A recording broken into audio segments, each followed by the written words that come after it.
निष्कर्ष ये है इस अध्याय का कि संघवाद या संघात्मक व्यवस्था एक इंद्रधनुष की तरह है जिसके 7 रंग होते हैं। 7 रंगों का अपना अपना महत्व है। ये 7 रंग का एक क्रम भी है। विबग्योर, VIBGYOR, यही क्रम है। और ये रंग स्वतंत्र रूप से अपने तय बड़े महत्वपूर्ण हैं, इनका अपना अस्तित्व है। लेकिन ये सब जब मिल जाते हैं तो एक बहुत सुंदर और सद्भावपूर्ण दृश्य, बड़ा सुंदर दृश्य उपस्थित करते हैं। काला रंग भी इसमें बहुत सुंदर दिखाई देता है।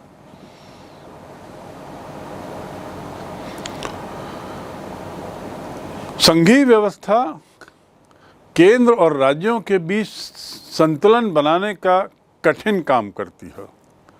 कोई भी कानूनी या संस्थानिक फार्मूला संघीय व्यवस्था के सुचारू रूप से कार्य करने की गारंटी नहीं दे सकता। कानून किसी भी तरह की गारंटी नहीं है। कानून तो मात्र एक जरिया है जिसके माध्यम से कुछ बंधन रखे जाते हैं। गारंटी तो अंदर से आती है, स्वयमेव आती है। संघीय व्यवस्था या किसी अन्य तरह की व्यवस्था, चुनावी व्यवस्था, संघीय व्यवस्था, अधिकारों का उपयोग, इसकी सफलता के लिए जनता और राजनीतिक प्रक्रिया को एक दूसरे पर विश्वास रखना होगा, अपने बीच में सहनशीलता बढ़ानी होगी और सहयोग की भावना के आधार पर गुणों को, मूल्यों को, संस्कृति को विकसित करना होगा। सहयोग के मूल्य पर। यह सहयोग शब्द इसीलिए बहुत आवश्यक हो जाता है क्योंकि सहयोगात्मक या सहयोगी संघवाद भारत के संदर्भ में सबसे उचित शब्दावली है भारत की राजनीतिक व्यवस्था को परिपक्व करने के लिए, मजबूत बनाने के लिए। संघवाद जो है या संघात्मक शैली है, एकता और अनेकता दोनों का आदर करता है। इस प्रकार हम देखते हैं कि केंद्र राज्य संबंधों में उतार चढ़ाव बहुत हुए और उसके मुख्य कारणों में से राज्यपाल की भूमिका और उससे जुड़ा हुआ राष्ट्रपति शासन है, जो अनुच्छेद 356 के तहत 67 बार लगाया गया है। राज्यपाल की नियुक्ति केंद्र द्वारा होती है और राज्य सरकार को बर्खास्त करने, विधानसभा को भंग करने की अनुशंसा राज्यपाल राष्ट्रपति को भेजता है और फिर राष्ट्रपति मंत्रिमंडल के परामर्श के आधार पे राष्ट्रपति शासन लगा देता है। तो इस प्रकार ये केंद्र के हस्तक्षेप का एक बहुत बड़ा उदाहरण है और बहुत बार ये नाजायज रहा है। ये हस्तक्षेप भारत के संदर्भ में यदि बात करें तो छत्तीसगढ़ और तेलंगाना को छोड़कर संभवतः सभी राज्यों में कभी न कभी राष्ट्रपति शासन लगाया गया है। इस प्रकार हम कह सकते हैं कि राज्यपाल की भूमिका धारा 356 के संदर्भ में बड़ी विवादास्पद रही है और ये समस्या और तब गंभीर हो जाती है जब केंद्र और राज्य में अलग अलग दलों की सरकार हों, जिसका प्रादुर्भाव 1967 के बाद होने लगा, जब गैर कांग्रेसवाद बढ़ता गया और फिर 1990 के बाद तो जब कांग्रेस की सरकारें बहुत कम संख्या में होती चली गई राज्यों में और केंद्र में कांग्रेस की सरकार रही, स्थिति बड़ी ही विषम हो गई। केंद्र और राज्य में सत्तारूढ़ दल अलग अलग होने की स्थिति में राष्ट्रपति शासन की संभावना उतनी ही प्रबल होती चली गई। अब हम आते हैं अनुच्छेद 356 पर पुनः, जिस पर केंद्र राज्य टकराव जो है वो सबसे ज्यादा रहा। 1954 में इसकी शुरुआत देखी जाती है जब आंध्र प्रदेश से शुरुआत हुई और केरल की तो राजनीतिक शुरुआत ही राष्ट्रपति शासन से 1956 में हुई, जब राज्यों का भाषाई आधार पर पुनर्गठन किया गया था बलवंत राय मेहता समिति के माध्यम से। मणिपुर में 10 बार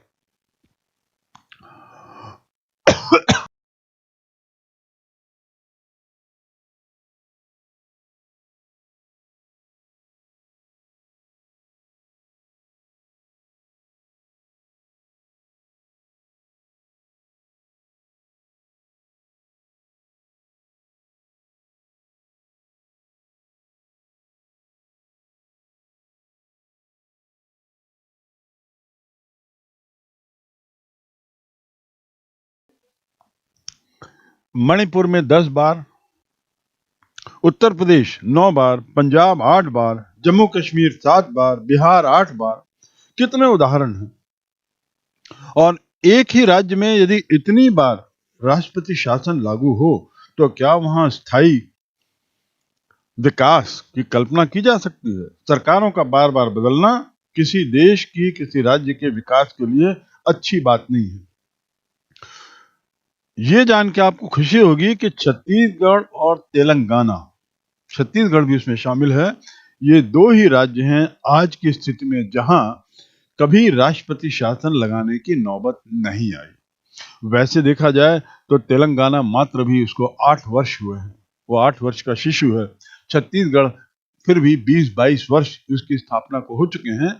लेकिन केरल और अन्य राज्यों के इतिहास को देखें जहां स्थापना से ही राष्ट्रपति शासन शुरू होता है, हम और तेलंगाना ये 2 सौभाग्यशाली राज्य रहे हैं जो राष्ट्रपति शासन से बचे हुए हैं। केंद्र और राज्यों के बीच के टकराव को लेकर कुछ चर्चा करना जरूरी है। 1967 तक तो देश में चाहे वो केंद्र हो या राज्य हो, वहां एक ही दल की सरकारें थी, एक ही दल का प्रभुत्व था। 1967 के चुनाव में 9 राज्यों में हारने के बाद जब बहुदलीय व्यवस्था भारत में शुरू हुई तो भारतीय व्यवस्था में असल में केंद्र राज्य टकराव प्रारंभ हुआ। उस समय अन्य दलों की सरकारों ने कांग्रेस के सामने एक तरीके से सिर उठाना शुरू किया और कांग्रेस अर्थात केंद्रीय सत्ता के सामने एक अपनी आवाज रखनी शुरू की। और ये बढ़ती आवाज का ही परिणाम था कि दोनों के बीच में टकराहट की शुरुआत हम देखते हैं। अर्थात केंद्र राज्य संबंधों में कुछ खटास के हम कुछ उदाहरण इसी काल से देखना शुरू करते हैं। इन तनावों के संभाव्य क्षेत्र तो आप पढ़ ही रहे हैं, लेकिन हमें उनके कुछ उपक्रमों के बारे में जानना चाहिए जो देश में इसे रोकने के लिए किए गए। क्या प्रयास हुए बढ़ती टकराहट को एक तरीके से थामने का, रोकने का?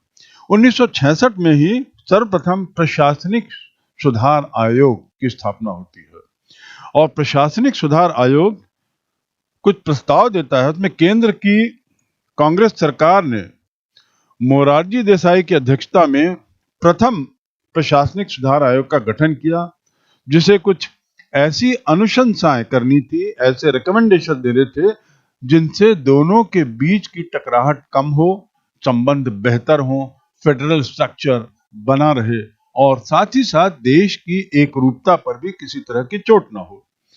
ये जो प्रतिवेदन था, इसका यदि हम निचोड़ देखें तो MC शीतलवाड़, बहुत प्रसिद्ध जो न्यायाधीश हुए सुप्रीम कोर्ट के, उन्होंने मुख्य बिंदुओं पर कुछ इस प्रकार अपनी अनुशंसा रखी। अनुच्छेद 263 के तहत अंतरराज्यीय परिषद के गठन की अनुशंसा होती है। बाद में तो इस संबंध को लेकर अनुशंसा सबने भी की और फिर बाद में ऐसे संस्था का गठन भी हुआ। दूसरा, किसी गैर दलीय व्यक्ति को राज्यपाल नियुक्त किए जाने की अनुशंसा इस रिपोर्ट के माध्यम से की जाती है, यह सुनिश्चित करने के लिए कि जो व्यक्ति राज्यपाल बने वह भरसक न्यूट्रल रहे, भरसक किसी भी दल के प्रति उसका झुकाव ना हो। और तीसरी रिकमेंडेशन थी, अधिकाधिक शक्तियां राज्यों को दे दी जाएं, अर्थात जो सूची के बारे में जो वितरण था विषयों का, उसमें वितरण ऐसा किया जाए कि राज्यों की सूची में ज्यादा से ज्यादा विषय डाल दिए जाएं। केंद्र और राज्यों के संबंध के उतार चढ़ाव को यदि हम सरसरी नज़र से देखें तो 1950-60 के दशक के दौरान केंद्र और राज्यों में कांग्रेस का वर्चस्व था। वर्चस्व ही क्या, ये कहने में कोई अतिशयोक्ति नहीं होगी कि पूरा देश कांग्रेस में ही था।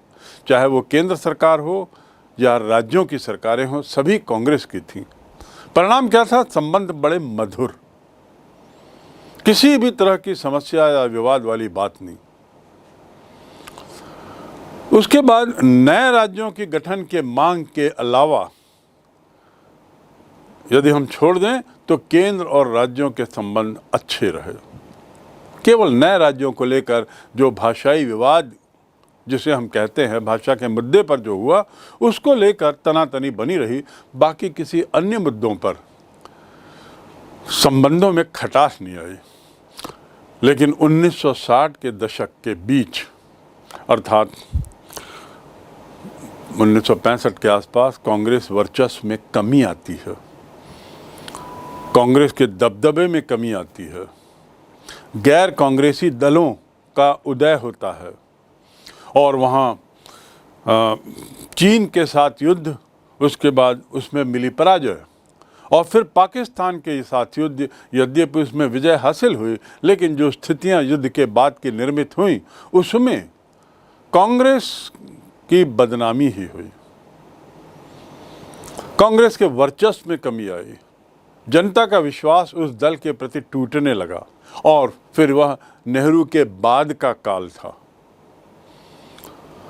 गैर कांग्रेसी दल सत्ता में आने लगे और इस प्रकार ये शुरुआत होती है गैर कांग्रेसवाद की और विभिन्न राज्यों में ज़्यादा से ज़्यादा गैर कांग्रेसी सरकारों के बनने की। और जब ऐसा होता है तब टकराहट शुरू होती है, तब विवाद शुरू होता है। देखिए, संविधान का ढांचा तो वही रहा जो 1950 में था। जितना संघीय था उतना ही एकात्मक था, जितना संघात्मक था उतना ही एकात्मक था। लेकिन ढांचे के अंदर ही जब कुछ बदलाव होता है तो उसी ढांचे के अंदर स्थितियां बदलने लगती हैं। वही संवैधानिक ढांचे के तहत जहां पहले 2 दशक में संबंध मजबूत थे, मधुर थे, केंद्र और राज्यों के बीच किसी तरह की तकरार नहीं थी, अब उनमें खटास आने लगी, राज्यों की स्वायत्तता की मांग बढ़ने लगी, राज्यपालों का दुरुपयोग बढ़ने लगा, राज्यों द्वारा केंद्रीय सरकार के अवांछनीय हस्तक्षेप के आरोप बढ़ने लगे और उसका विरोध बढ़ने लगा। अर्थात 65 के बाद, 1965 के बाद हम केंद्र राज्य संबंधों में कटुता, बढ़ती कटुता देखते हैं। इसके साथ ही स्वायत्तता की मांग भी बढ़ने लगी। जब गैर कांग्रेसवाद ज़्यादा फैलने लगा, नए नए बहुत सारे क्षेत्रीय दलों का उदय होने लगा, तो समय समय पर अनेक राज्यों और राजनीतिक दलों इनके द्वारा केंद्र को बार बार इस बात के लिए दबाव बनाने जाने लगा कि राज्यों को स्वायत्तता दी जाए, ज़्यादा स्वायत्तता दी जाए। इस स्वायत्तता शब्द के मायने अलग अलग थे। स्वायत्तता मतलब स्वतंत्रता नहीं है, स्वायत्तता मतलब जो संवैधानिक प्रावधान किए गए थे जिसके तहत राज्य कमज़ोर दिखाई देते थे, केंद्र मजबूत दिखाई देते थे, तो केंद्र की शक्तियों को कम करने का दबाव और राज्य की विभिन्न क्षेत्रों में शक्तियों को बढ़ाने का दबाव इन राज्यों और राजनीतिक दलों द्वारा समय समय पर बनाया जाने लगा। साथ ही ये भी कहा गया कि शक्ति विभाजन के मामले में जो केंद्र के पास 100 विषयों की सूची है उसमें बदलाव की सख्त जरूरत है। शक्ति विभाजन के मामले में राज्य का पक्ष बढ़ाया जाए, अर्थात बहुत से विषय जो केंद्रीय सूची में हैं उसे राज्य सूची को सौंपा जाए, राज्य सूची में लाया जाए। और ऐसा करते हुए राज्य की शक्ति को, राज्य विधानमंडल की शक्ति को बढ़ाने की का पुरजोर प्रयास किया जाने लगा। तमिलनाडु, पंजाब, पश्चिमी बंगाल, द्रमुक, अकाली दल, मार्क्सवादी कम्युनिस्ट पार्टी, ये सब नए नए जो मजबूत दल सामने आने लगे, इनकी मांग ज़्यादा से ज़्यादा स्वायत्तता के लिए थी। गैर हस्तक्षेप केंद्र का, उसके लिए दबाव ज़्यादा था। भारतीय संविधान के जो विभिन्न प्रावधान हैं, या हम भारतीय संविधान की बात करें कुल मिलाकर, तो दो क्षेत्र ऐसे हैं जिस पर बारंबार विवाद होता रहा है, और वही विवाद राजनीति का रूप ले लेता है। एक तो है केंद्र राज्य संबंध। केंद्र राज्य संबंधों को लेकर विवाद होते रहते हैं। दूसरा चुनाव। केंद्र राज्य संबंधों को लेकर जहां कई मुद्दों पर विवाद होता रहता है और संबंधों में खटास आती रहती है, जिसमें से एक राज्यपाल संबंधी शक्तियों का मुद्दा बहुत अहम है, वहीं दूसरी मुद्दा है इमरजेंसी का, आपातकाल का। आपातकाल भारतीय संविधान में इसे 352 से 360 में परिभाषित किया गया है, या उसका उसमें जिक्र किया गया है। आपातकाल 3 तरह की होती हैं। पहला नेशनल इमरजेंसी, जो आर्टिकल 352 के तहत। दूसरा स्टेट इमरजेंसी, जो आर्टिकल 356 के तहत, जिसमें राज्यपाल के द्वारा तथाकथित अधिकारों के दुरुपयोग को लेकर बड़ी समस्याएं पैदा होती हैं। और तीसरा है फाइनेंशियल इमरजेंसी, धारा 360 के तहत। National emergency, state emergency, financial emergency. ये इमरजेंसी लागू करने का आधार क्या होगा, ये एक मुद्दा रहता है। फिर उसके बाद इसमें अप्रूवल किसका होगा, कौन इसकी अनुमति देगा। इमरजेंसी का फंडामेंटल राइट पर क्या प्रभाव पड़ेगा, क्या परिणाम पड़ेगा। इमरजेंसी को लेके क्या क्या बदलाव हुए, अमेंडमेंट या संशोधन हुए, और उससे संबंधित कुछ महत्वपूर्ण केस। और अंत में इमरजेंसी समाप्त कैसे होती है। ये कुछ मुद्दे हैं जिसे बहुत संक्षिप्त में, त्वरित गति से हमें जानना जरूरी है सेंटर स्टेट्स रिलेशंस के परिप्रेक्ष्य में। उस इमरजेंसी की बात करेंगे जो धारा 352 के तहत लागू की जाती है, जिसे राष्ट्रपति लागू करते हैं। भारत के राष्ट्रपति के द्वारा ही यह प्रोक्लेम किया जा सकता है, घोषित किया जा सकता है, और या तो पूरे देश में या कुछ क्षेत्र में। ये जो इमरजेंसी है, इसके 3 आधार हो सकते हैं। पहला युद्ध, दूसरा एक्सटर्नल एग्रेशन, और तीसरा आर्म्ड रिबेलियन। युद्ध का मायने तो स्पष्ट है, जहां पर 2 संबंधित राष्ट्र, जिसमें एक भारत हो, ये घोषित करें औपचारिक रूप से कि हम दोनों के बीच में युद्ध प्रारंभ हो रहा है या प्रारंभ हो गया है। औपचारिक घोषणा हो युद्ध की, उसे हम कहते हैं वॉर। दूसरी स्थिति क्या होती है, एक्सटर्नल एग्रेशन, जब कोई विदेश ताकत बिना औपचारिक घोषणा के देश पर हमला कर देती है और भारत उसमें युद्धात्मक रवैया नहीं अपनाया है उस समय तक, कम से कम। तो ऐसी स्थिति में उसे कहते हैं विदेशी हमला, एक्सटर्नल एग्रेशन। ऐसी स्थिति में भी आपातकाल की घोषणा होती है। और तीसरी स्थिति है आर्म्ड रिबेलियन। यहाँ पर आपको समझना होगा कि आर्म्ड रिबेलियन को पूर्व में आर्म्ड रिबेलियन ना कह के आंतरिक सुरक्षा का मामला कहा जाता था। आंतरिक सुरक्षा के मद्देनज़र जरूरत पड़ने पर राष्ट्रपति इमरजेंसी घोषित कर देते थे। लेकिन समय के साथ देखा गया कि इस आंतरिक सुरक्षा के नाम पर जो केंद्रीय सरकार है वह सत्ता का बारंबार दुरुपयोग कर रही थी। और इस दुरुपयोग के मद्देनज़र जो सबसे बड़ा इसका दूरगामी प्रभाव पड़ रहा था वह था सभी विरोधियों की आवाज़ को बंद करने के लिए उन्हें जेल भेज देना, उनके साथ अत्याचार करना, उनके साथ ऐसा बर्ताव करना जिससे कि वे कतई विरोध न कर सकें सरकार के विचारों का, सरकार का। और ये जो भाषा थी वह बड़ी वेग थी। उसको स्पष्ट करने के लिए बाद में संवैधानिक प्रावधान किया गया और बदलाव के साथ इसमें आंतरिक सुरक्षा शब्द को हटाकर आर्म्ड रिबेलियन शब्द डाला गया। तो इन 3 स्थितियों में धारा 352 के तहत राष्ट्रपति इमरजेंसी या आपातकाल घोषित कर सकते हैं।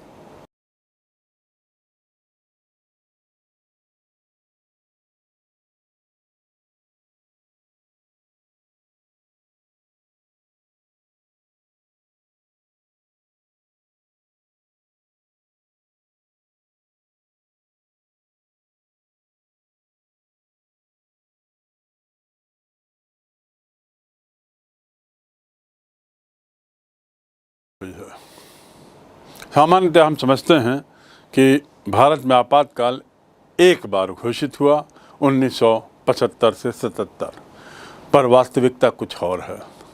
पहली बार इमरजेंसी भारत में तब लागू हुई जब चीन ने भारत पर हमला किया था अक्टूबर 1962 में।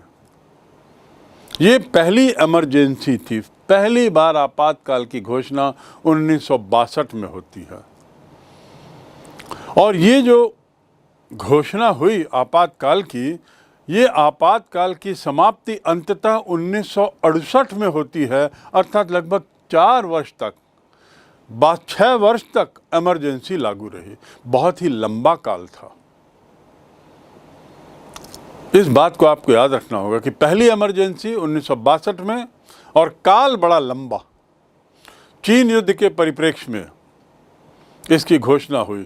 और इससे पहले की, और ये लंबा होने का कारण क्या था कि इससे पहले कि इमरजेंसी लिफ्ट की जाती, हटाई जाती, रिवोक की जाती, भारत का युद्ध पाकिस्तान से हो गया। और तो युद्ध के नाम पर वही इमरजेंसी जारी रही। अप्रैल 1965 से लेकर जनवरी 66 तक, जब संबंध नॉर्मल हुए, ताशकंद एग्रीमेंट हुआ, तब तक तो इमरजेंसी अबाध गति से चलती रही। ताशकंद समझौते में आपको याद होगा जनरल अयूब पाकिस्तान से और भारत से श्री लाल बहादुर शास्त्री गए थे और वहाँ उन्होंने एक संधि की थी 1965 के युद्ध की एक तरीके से आधिकारिक समाप्ति के लिए। कुछ समझौता हुआ था, पर इमरजेंसी जारी रही।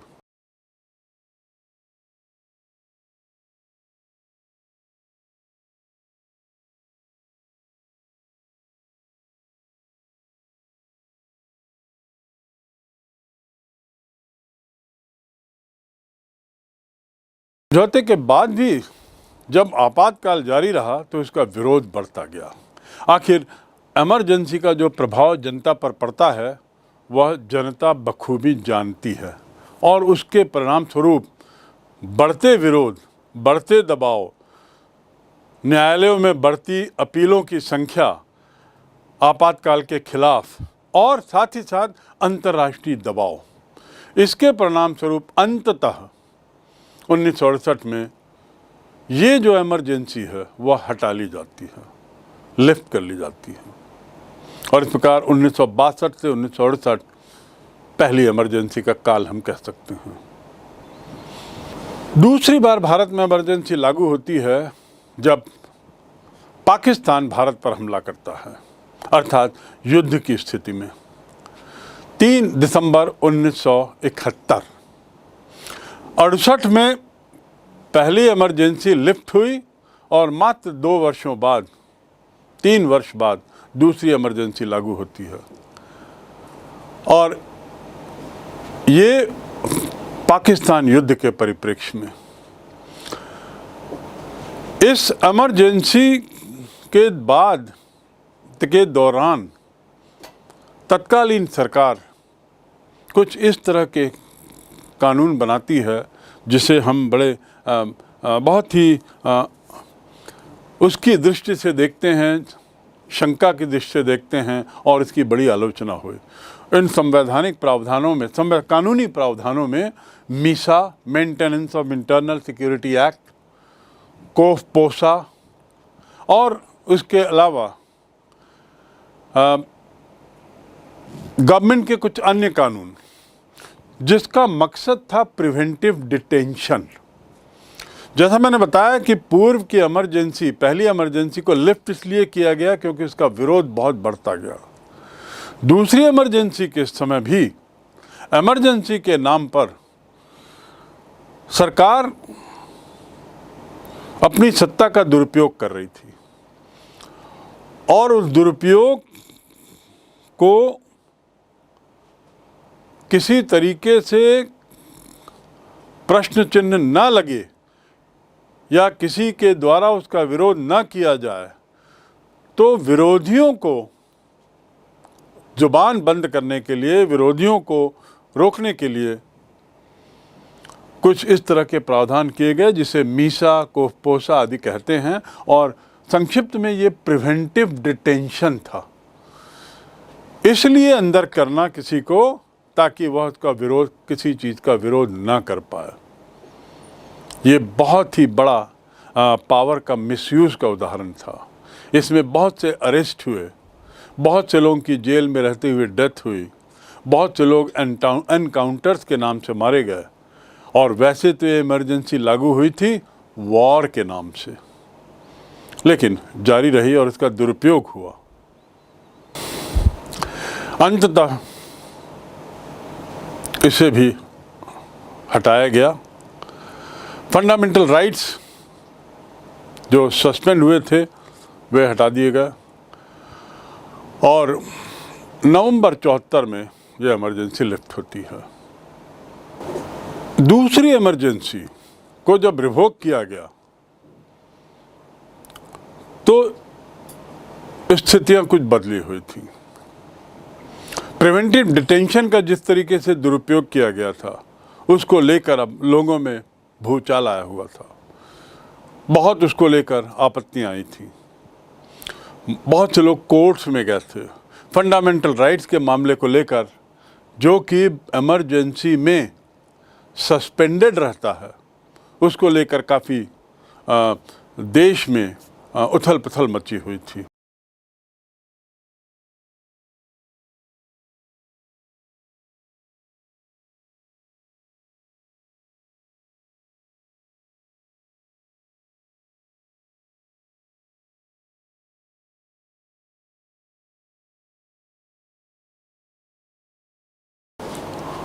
दूसरी इमरजेंसी तो लिफ्ट हुई, मीसा और ये सब जो कानून बने थे इसके दुरुपयोग के बाद, लेकिन कुछ घटनाक्रम कुछ ऐसा होता है कि तीसरी इमरजेंसी, तीसरी बार आपातकाल घोषित होता है 25 जून 1975 को, जो 23 मार्च 1977 तक चलता है। और ये इमरजेंसी वास्तव में अन्य आपातकालीन अनुभवों में सबसे ज़्यादा कड़वी थी। आर्टिकल 352 की तरह इंटरनल डिस्टर्बेंस के नाम से, जो बाद में आर्म्ड रिबेलियन का जिसे नाम दिया गया, तो इंटरनल डिस्टर्बेंस के नाम से ये इमरजेंसी घोषित होती है धारा 352 में, जून 75 में। और इसके पीछे की थोड़ी सी संक्षिप्त पृष्ठभूमि को यदि देखें तो हम पाएंगे कि तत्कालीन प्रधानमंत्री का जो लोकसभा में चुनाव था वह अवैध घोषित हुआ और 6 साल के लिए उन्हें किसी भी पद में रहने के लिए अनुपयुक्त घोषित किया इलाहाबाद हाई कोर्ट ने। इसके मद्देनज़र या किसी भी पब्लिक ऑफिस को होल्ड करने के लिए इलाहाबाद हाई कोर्ट ने एक बंधन लगा दिया और ये बंधन 6 वर्ष के लिए था। इसके मद्देनज़र इमरजेंसी की घोषणा होती है और प्रधानमंत्री की अपनी गद्दी बनी रहती है, क्योंकि सभी तरह का विरोध खत्म होता है।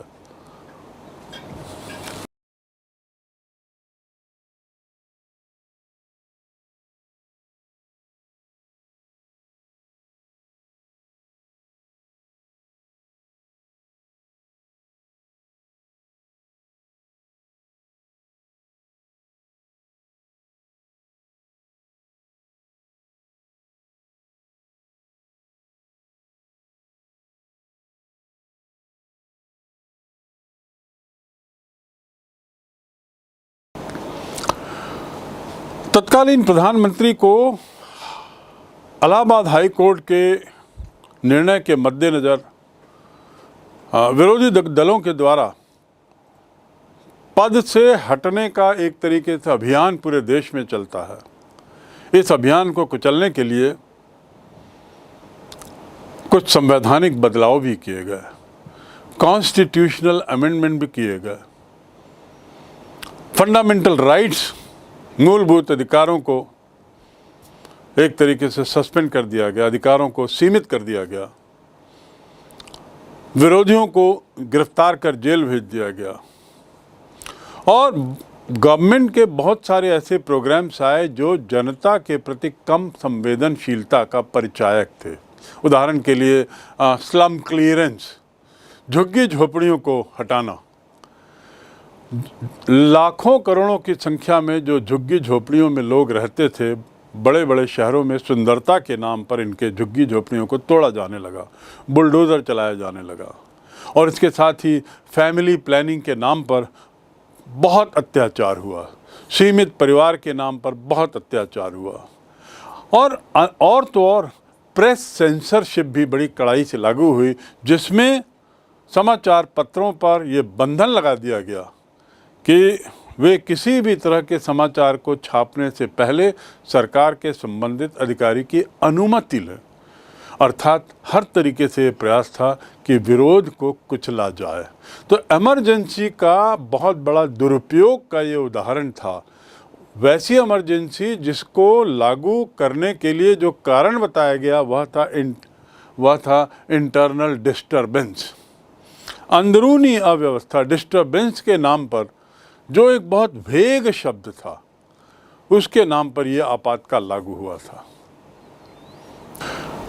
इस आपातकाल की एक बहुत बड़ी बुराई ये थी कि आपातकाल घोषित करने का काम तो राष्ट्रपति का है, और राष्ट्रपति आपातकाल मंत्रिमंडल के परामर्श से करता है, पर यह इमरजेंसी वैसी नहीं थी। नियम कहता है कि जो कैबिनेट है,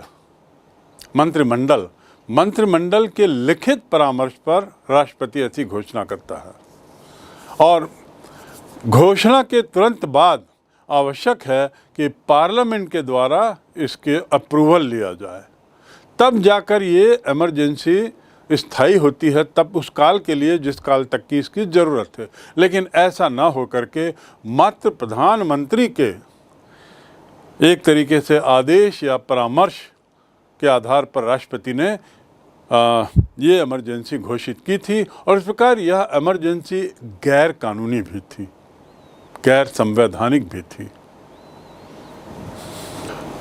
इमरजेंसी का जो सबसे बड़ा दुष्प्रभाव पड़ता है, वह पड़ता है मौलिक अधिकारों पर। मौलिक अधिकारों के मायने ये हैं दुष्प्रभाव के कि जितने भी हमारे मौलिक अधिकार हैं, 6 मौलिक अधिकार, ये अपने आप सस्पेंड हो जाते हैं।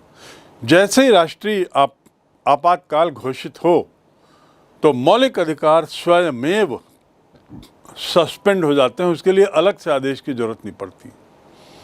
और ये जो स्थिति आती है वह सामान्यतः वॉर और एक्सटर्नल एग्रेशन के सिलसिले में धारा 358 के तहत। धारा 359 में राष्ट्रपति फंडामेंटल राइट्स की सीमाओं को सीमित करना या ना करने की स्वतंत्रता रखता है। धारा 12 से लेकर धारा 35 तक के जो हमारे मूलभूत अधिकार हैं, उसमें अपने कुछ अधिकार रखता है।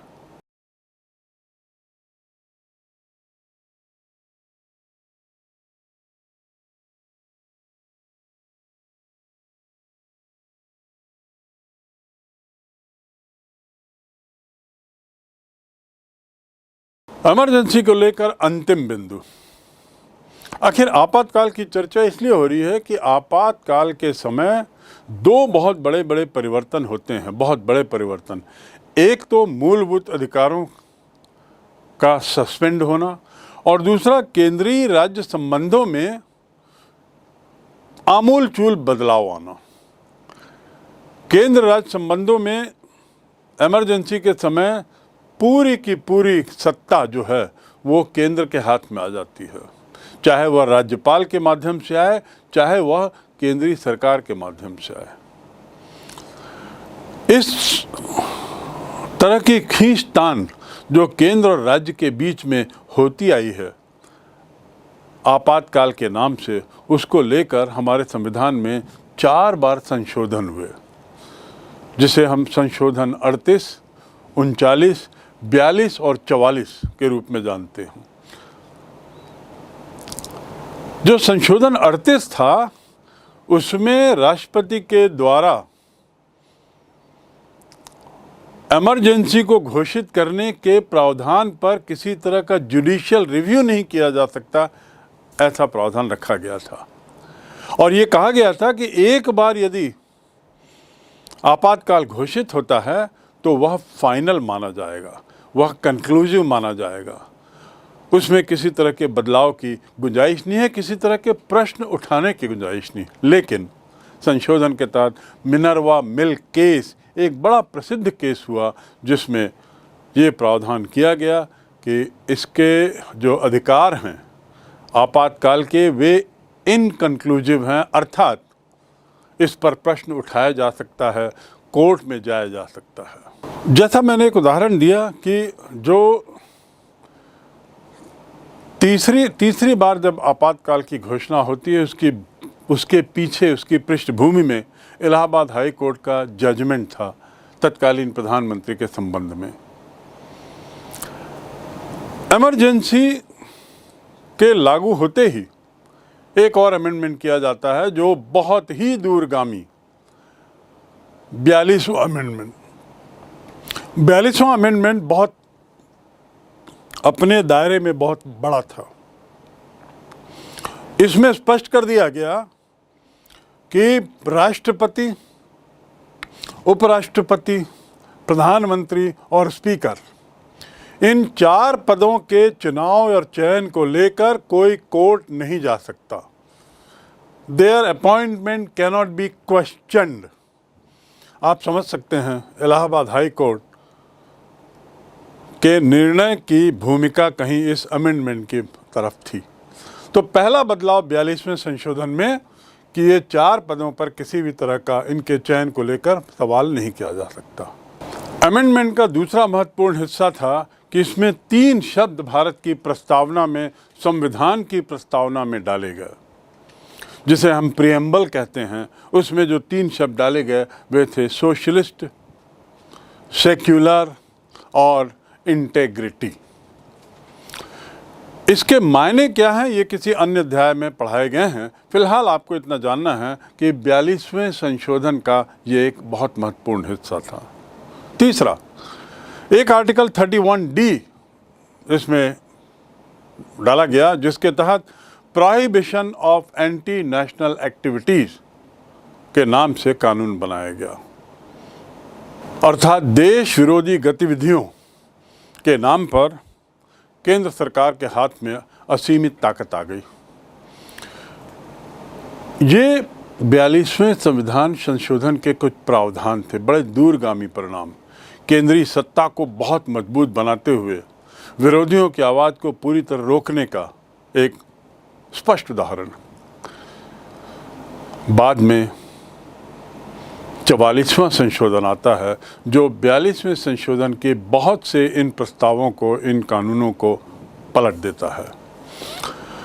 इंटरनल डिस्टर्बेंस के नाम से जो बहुत सारे अत्याचार हुए थे, बहुत सारी जो दुर्घटनाएं हुई थी, विरोधियों की आवाज़ को दबाने का प्रयास हुआ था, उसको पुनः परिभाषित करते हुए इंटरनल डिस्टर्बेंस के बदले अब आर्म्ड रिबेलियन शब्द लाया गया, जिसका मैंने पूर्व में जिक्र किया है। आर्म्ड रिबेलियन, सशस्त्र विद्रोह, होगा तभी इमरजेंसी घोषित करने की जरूरत पड़ेगी। इंटरनल डिस्टर्बेंस जैसी कोई चीज़ आपातकाल के लिए आवश्यक नहीं है। दूसरा, सिंपल मेजॉरिटी का प्रावधान किया गया। तीसरा,